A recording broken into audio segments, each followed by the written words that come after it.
Watching his wife play with another man, the man turned away. He went to their room. Looking at the messy sheets, he realized everything. When his wife came back to the villa, she was tired. The man even sent her a deep hug. But that didn't mean he could tolerate his wife's infidelity.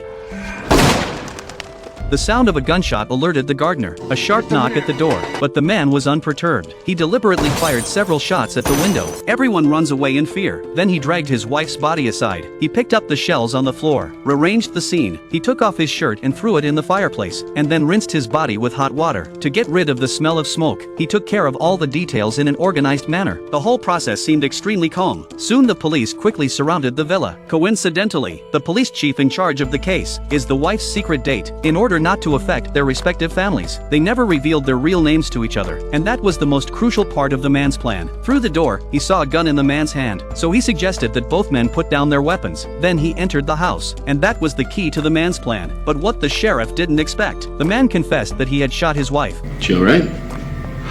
I don't think she is.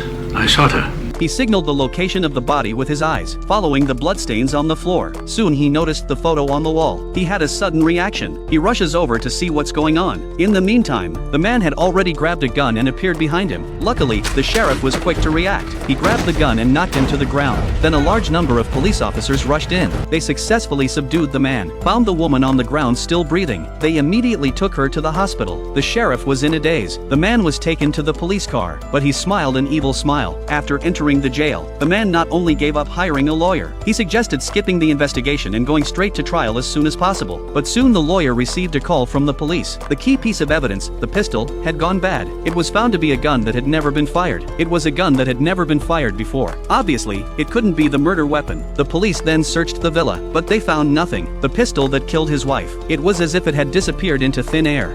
No weapon. No powder on his hand. And a gun that's never been fired. The guy's screwing with us. He's stacking the deck.